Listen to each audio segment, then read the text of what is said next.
Vaccination versus immunization versus inoculation. What's the difference anyway?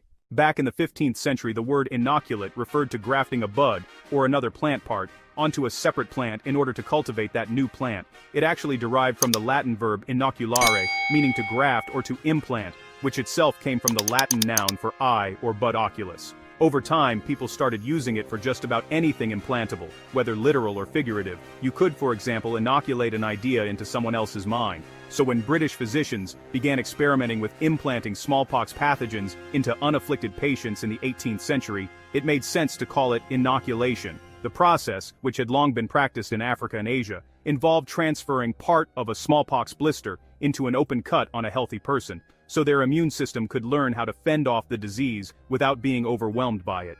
Since variola was the virus that caused smallpox, inoculation was sometimes called variolation too. Then, in the 1790s, a British doctor named Edward Jenner popularized the theory, already known among many dairy farmers, that exposure to cowpox could also immunize people against smallpox. Since the virus that caused cowpox was known as vaccinia, from vacca, the Latin word for cow, Jenner named the process of inoculating people with traces of cowpox vaccination. In other words, the word vaccine first referred only to cowpox injections that protected against smallpox. But as inoculation expanded to encompass diseases beyond smallpox, the words inoculation and vaccination, and their derivatives, expanded too. By the early 20th century, people were mentioning them in reference to everything from anthrax to hay fever.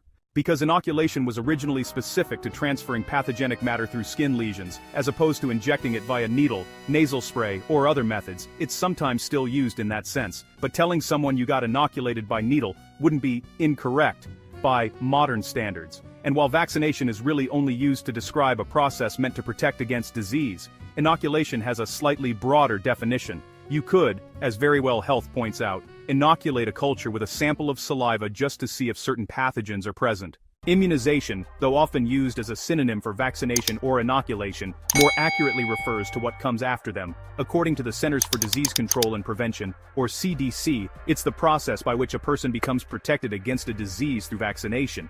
In short, vaccination is the procedure where you actually receive a vaccine, and immunization is the process where your immune system builds up a resistance and hopefully makes you immune to the disease.